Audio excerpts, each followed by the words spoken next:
Okay, here I am at my heat press. It's at about 380. You could probably do less heat than that if you want. It's up to you.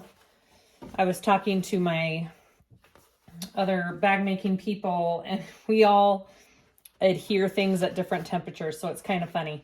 Okay, so I put my vinyl face down because this is not the heating plate, right? This is the other side.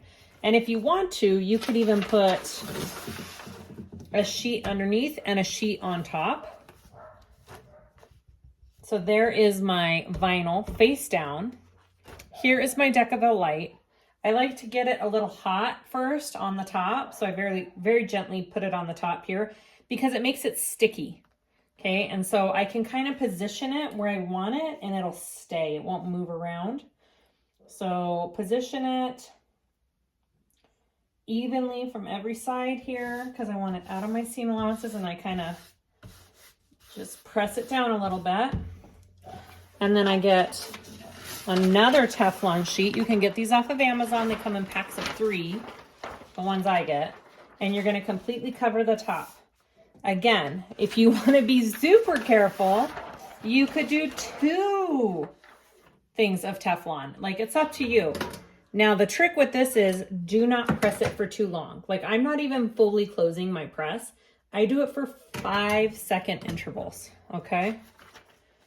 I think everybody has different ways they do things too. And I flip it because my heat press seems to not be even. It's hotter in the back than it is the front. I don't know. And then I'm gonna do it again. Oh, fully closed it for about 5 seconds. And then take it off and see. I mean, it looks like it's pretty good to me. It's hot, but the vinyl looks good. It didn't get ruined. I gave it a lot of protection. And that Decaville light it's stuck pretty good on there, so it's not moving. So go ahead and repeat for your other side if you're using Decaville. Now, if you wanted to put fleece on, I think you could probably put fleece on vinyl the same exact method if that's what you wanted to do. Although I don't think you would need fleece on vinyl, but maybe.